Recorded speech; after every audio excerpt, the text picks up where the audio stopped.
Elohim lo hizo la única cabeza del cuerpo. Primera parte. Además, Él es la cabeza del cuerpo, que es la congregación. Él es el principio, el primogénito de entre los muertos, para que en todo Él tenga preeminencia. Aún todas las cosas, y eso dice, perdón, Colossenses 1, y Efesios 1 dice, aún todas las cosas las sometió Elohim bajo sus pies y lo puso a Él por cabeza sobre todas las cosas para la congregación, la cual es su cuerpo, la plenitud de aquel que todo lo llena en todo. Después de su encarnación, muerte en el madero y resurrección, Mashiach ascendió al tercer cielo. En la ascensión de Mashiach, Elohim lo invistió de la autoridad como cabeza del universo, como dice en Maaseh 2:36. Por lo tanto, sepa con certeza toda la casa de Israel que a este Yahshua, a quien ustedes ejecutaron en un madero, Yahweh lo ha hecho soberano y Mashiach. Esto lo está diciendo Kefá, ¿sí? No es solamente Shaul el que cuenta las cosas, también los otros apóstoles hicieron sus aportes como para que no quede en duda acerca de que lo que estaban diciendo todos era una misma cosa.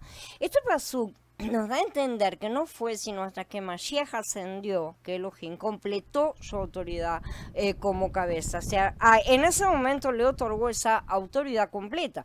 Hoy en los cielos hay un hombre que es un hombre de Nazaret, un hombre llamado Yahshua. Este hombre no es un hombre ordinario, evidentemente, sino un hombre muy extraordinario. Él es Elohim que se hizo hombre y murió en el madero para llevar a cabo el propósito eterno de Elohim, destruir a su enemigo. Él posee dos naturalezas, la naturaleza divina y la naturaleza humana. Él ahora está en los cielos no solo como Elohim, sino también como hombre. En su ascensión, este hombre Yahshua fue dado por cabeza sobre todas las cosas a la congregación.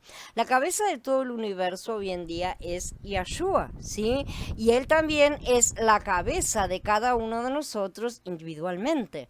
En Corintios Aleph 11:13 dice, Mashiach es la cabeza de todo varón. ¿Sí? Hoy en el universo la autoridad como cabeza le pertenece exclusivamente a Mashiach y él es la cabeza del nuevo hombre, el nuevo hombre corporativo.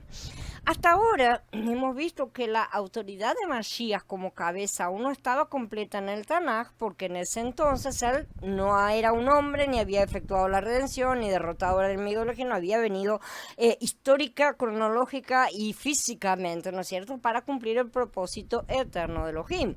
Por esta razón era imposible que su autoridad como cabeza estuviera establecida en el universo, en el Tanaj. Sin embargo, después de la encarnación, muerte en el madero y resurrección de Mashiach, él fue investido en su ascensión de la autoridad como cabeza de una manera completa y fue hecho cabeza por sobre todas las cosas en el universo. Estas cosas son importantes que las entendamos cabalmente, porque hay veces que se repiten como si fueran frases hechas y se repiten como que fueran palabras que no hacen demasiado sentido, pero Mashiach es cabeza sobre todas las cosas, todas. Cuando dice todos es todas, eso incluye también evidentemente a todos los hombres. Mashiach no es solo la cabeza universal, sino la única cabeza, no hay otra. Elohim no desea que exista otra cabeza aparte de Mashiach. En el Tanaj, Elohim permitió que su pueblo tuviera reyes, pero solo uno a la vez, porque eran también tipos, ¿no es cierto? Cuando David fue rey, aparte de él no había otro rey. Cuando Shlomo llegó a ser rey, tampoco hubo otro rey. En el Tanaj, Yahweh permitió que el rey fuera la cabeza del pueblo porque la autoridad de Mashiach como cabeza aún no estaba completada. Entonces, podía todavía ser el tipo. Sin embargo, en la era del Berihashá y en la congregación hoy la cabeza es Mashiach. Ya no hay reyes ni habrá, ¿sí? No como, ni siquiera como tipología, porque ya está la tipología.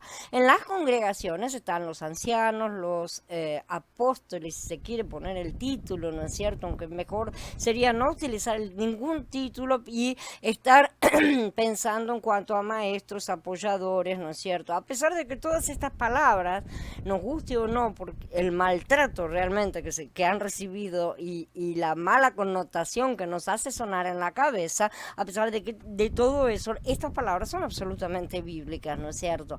Pero ninguno de ellos es la cabeza de la congregación. de cualquier manera, no importa si tienen títulos o no, ninguno es la cabeza de la congregación. Es por eso que en la era del Berija Elohim no tiene líderes individuales como lo permitió en el Tanaj. En el Tanaj siempre existía un rey a la vez, pero en el Berija vemos a 12 apóstoles al mismo tiempo. Es un tipo de gobierno bastante diferente. Nosotros hemos estudiado, ¿no es cierto?, acerca del concilio divino, el concilio de Yahweh, y esto tiene mucho más que ver con ese sistema que está siempre bajo una cabeza. Esa cabeza es Mashiach. Entonces, en el Tanaj, Elohim no tuvo 12 reyes, a pesar de que tuvo 12 tribus, ¿sí? Pero no tuvo 12 reyes que gobernaran al mismo tiempo, porque el rey era la cabeza en la época en que la autoridad de Mashiach como cabeza bien aún no había sido plenamente establecida. Sin embargo, y debido a que en el Berija la autoridad de Mashiach como cabeza ha sido ya plenamente establecida, este rey necesita un concilio, así como lo ha tenido en el Tanaj. No puede haber un solo apóstol, ya que dicho apóstol sin duda se terminaría siendo la cabeza, ¿tá? Porque los seres humanos somos de esa forma, lo cual sería un insulto contra la autoridad de Mashiach como cabeza. Así que vean lo que ha pasado con el pobre Kefa, que lo hicieron papa y cualquier otra besteirada. En la era del Berija Elohim ha determinado que su pueblo no tenga otra cabeza que no sea Mashiach. Y acabó la conversación con todo lo que traten de insistir en lo contrario. Mashiach es la única cabeza y él levanta su concilio. Por eso dice, el muro de la ciudad tenía 12 fundamentos y sobre ellos los 12 nombres de los enviados del Cordero. Esto está en Gigaluk 21:14. Efesiyim del 1, en el capítulo 1 del 20 al 22, dice que cuando Mashiach ascendió a los cielos, Elohim lo dio por cabeza sobre todas las cosas para la congregación, ¿no es cierto? Esto demuestra que antes de la ascensión de Mashiach, en la época del Tanaj, ¿sí?, la autoridad de Mashiach como cabeza no había sido plenamente establecida. Por eso no, las cosas estaban funcionando de otra manera. Es inútil que hoy se pretenda volver a raíces cuando la planta ya está crecida por la mitad, ¿sí?, y tratar de hacer cosas, de volver a ponernos el chupete en la boca, digamos, como si eso fuera lo correcto. No es lo correcto. Volver a las raíces quiere decir que salgamos de los paganismos, que volvamos a las cosas de las raíces de Yahweh. La raíz siempre es una con la planta misma, y esa planta es Mashiach, señores, no es otra cosa. Entonces, tanto Efraín como Judá son ramas, que es lo que está escrito en las escrituras, son dos ramas, por eso están partidas y están en la mano, Yahweh las unirá y todo eso, pero son dos ramas de una planta, una planta entera. Esa planta pertenece a Mashiach y no a otros. Entonces, es ahí a donde tenemos que regresar. Las raíces de Mashiach siempre nos llevan al crecimiento de la misma planta, no nos van a llevar a otro lugar, ciertamente. Entonces, solamente en ese momento la autoridad de Mashiach fue establecida. Y entonces, con respecto a Elohim, no existe el elemento del tiempo. No nos olvidemos de eso, porque no lo tiene. Él está fuera de esta burbuja de tiempo en la cual estamos nosotros, ¿sí? Pero en la administración de Elohim, o sea, en la forma en que él hace manifestar todas las cosas, sí tenemos tiempo, sí vemos todo, ¿no es cierto? Tenemos ese elemento del tiempo. Antes de la era neotestamentaria, la autoridad de Mashiach como cabeza no estaba completa, es decir, no había sido plenamente establecida. Estaba en promesa, pero nada más. No fue sino hasta la ascensión de Mashiach que Elohim lo invistió de la autoridad como cabeza de una forma completa.